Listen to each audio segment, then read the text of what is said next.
আসসালামু আলাইকুম রাহমাতুল্লাহি ওয়া বারাকাতুহু। সুপ্রিয় ও সম্মানিত দর্শক শ্রোতা, আশা করি মহান রব্বুল আলামিনের দয়ায় আপনারা সকলেই ভালো আছেন।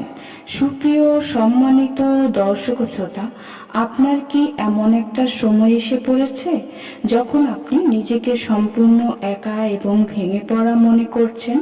মনে হচ্ছে আমার এই কঠিন পরীক্ষাগুলো হয়তো আর কখনো শেষ হবে না। বারবার মনে এই প্রশ্ন আসছে যে সব সময় কেন আমার সাথে এরকমটা হচ্ছে, আল্লাহ কেন আমাকে এমন কষ্ট দিচ্ছেন। কিন্তু আপনি কি জানেন এসবের পেছনে কত বড় কারণ লুকিয়ে থাকতে পারে? আপনার জীবনে এমন কঠিন পরীক্ষা আসছে আর আপনি ভাবছেন আল্লাহ কেন আমার এত পরীক্ষা নিচ্ছেন। তাহলে জেনে রাখুন, আল্লাহ কখনোই কাউকে ভাঙার জন্য পরীক্ষায় ফেলেন না এবং কখনোই কাউকে তার সাধ্যের বাইরে কোনো কিছু চাপিয়ে দেন না, বরং কঠিন এই পরিস্থিতিতে ফেলার মাধ্যমে আল্লাহ আমাদেরকে আরো ধৈর্যশীল এবং আরো অনেক শক্তিশালী ও মজবুত করে তোলে, যাতে আমরা জীবন আরো বেশি উন্নতি করতে পারি এবং জীবনকে আরো বেশি গতিশীল করতে পারি। আপনি আপনার আশেপাশে ভালো করে খেয়াল করে দেখবেন, এমন কিছু মানুষ আছে যারা কোনো কঠিন পরিস্থিতিতেই ভেঙে পড়ে না, বরং এই কঠিন পরিস্থিতিতে মোকাবেলা করে এবং অবশেষে জিতেও যায়। আর সেই ভাগ্যবান ব্যক্তিদের মাঝে আপনিও হতে পারেন একজন। প্রিয় ভাই ও বোনেরা, আজ আমি আপনাদের সাথে এমন 5টা বিষয় নিয়ে কথা বলবো যা হয়তো আপনার জীবনে এসেছে এবং এগুলোকে নিয়েই আপনি সারাক্ষণ ভাবছেন।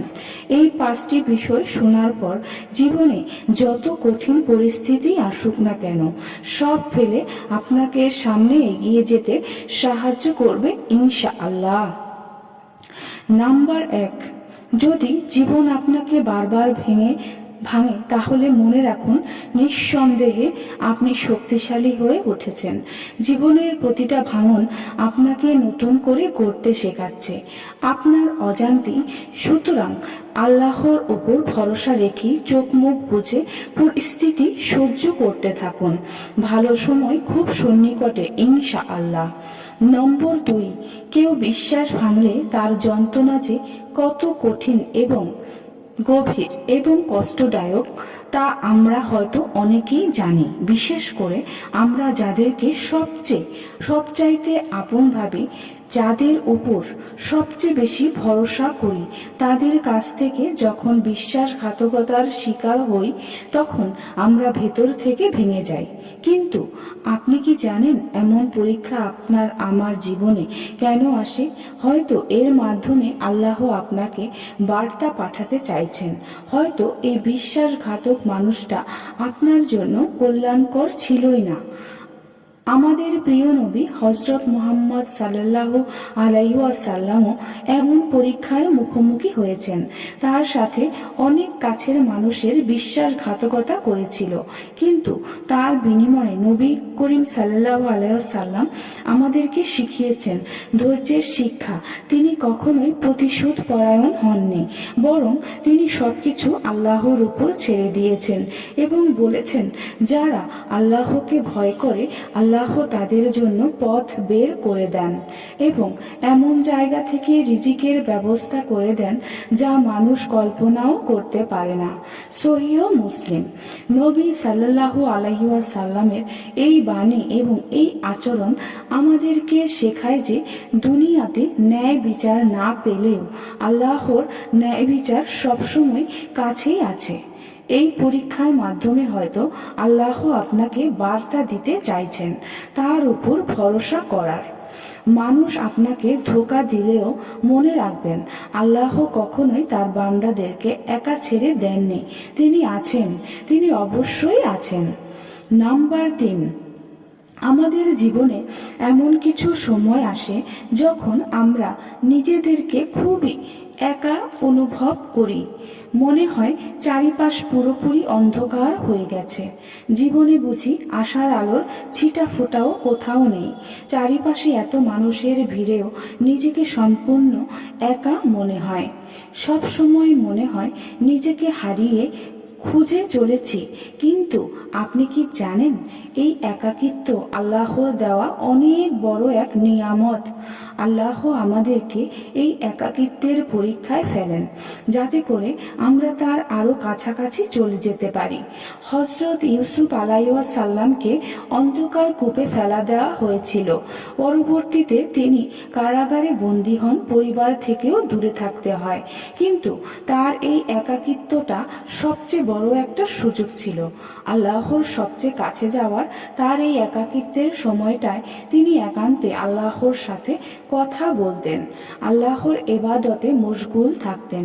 পবিত্র কোরআনে বলা আছে, নিশ্চয়ই আল্লাহ সাহায্য অতি নিকটে। সূরা আল বাকারা 2214 নম্বর আয়াত। আপনিও হয়তো একাকিত্বে ভুগছেন। যদি তাই হয়, তাহলে এই একাকিত্বটাকে আল্লাহর দেওয়া একটা নিয়ামত হিসেবে ভাবুন। আল্লাহ আপনাকে তার কাছে টেনে নেওয়ার জন্যই এই নিয়ামত দিয়েছেন। কাজেই ধৈর্য ধরুন এবং পুরোপুরি আল্লাহর উপর ভরসা করুন। দেখবেন আপনারও সুসময় খুবই সন্নিকটে ইনশাআল্লাহ। নাম্বার 4, নিজেকে ছোট মনে করা বন্ধ করুন। আপনি যদি কখনো ব্যর্থ হয়ে যান, তাহলে ভুলেও নিজেকে এবং নিজের ভাগ্যকে দোষারোপ করবেন না। আর নিজেকে ছোট মনে ভাববেন না, কারণ এই বার্তা হতে পারে আল্লাহর পক্ষ থেকে আপনার জন্য একটি পরীক্ষা। আপনার প্রতিটি ব্যর্থতাই একটি নতুন সুযোগ। কাজেই যে কোনো ব্যর্থতায় আল্লাহর উপর পরিপূর্ণ ভরসা রাখুন। নাম্বার 5, স্বপ্ন দেখুন এবং তা বাস্তবায়নের জন্য প্রয়োজনীয় সকল প্রকার কঠোর পরিশ্রম করুন, কারণ কঠোর চেষ্টা কখনোই ব্যর্থ হওয়া যায় না। ভাবুন, একটা স্বপ্ন ভেঙে গেছে, তো কি হয়েছে? আবার নতুন করে পথ চলার চেষ্টা করুন, কারণ যা ভেঙে গেছে বা যা হারিয়ে গেছে তা তো অতীত। কোনো কিছু হারিয়ে যাওয়ার দুঃখে যদি আপনি নিজেকেও হারিয়ে ফেলেন, তাহলে সেই ব্যর্থতাই দায় পুরোপুরি আপনার নিজের, কারণ আল্লাহ আপনার সাথে আছেন। একথা জেনেও যে আপনি হাল ছেড়ে দিলেন, এর চেয়ে বড় ব্যর্থতা আর কি হতে পারে? পরিশেষে কথা একটাই, শক্ত লোহাকে যেমন আগুনে পুড়িয়ে নরম করে তারপর তাকে প্রয়োজনীয় রূপ দেওয়া হয়, তেমনি আপনাকেও আল্লাহ কষ্টে পুড়িয়ে হয়তো পরিপূর্ণ সাফল্য দিতে চাইছেন। কাজে একমাত্র আল্লাহর উপর পরিপূর্ণ ভরসায় আপনাকে সাফল্যের দ্বার প্রান্তে পৌঁছে দিতে পারে। আল্লাহ আমাদের সহিহ বুঝ দান করুন এবং সর্বদা তার সিদ্ধান্তের উপর পুরোপুরি ভরসা রাখার তৌফিক দান করুন। আমিন। সুপ্রিয় সম্মানিত দর্শক শ্রোতা, আশা করি ভিডিওটি ভালো লেগেছে।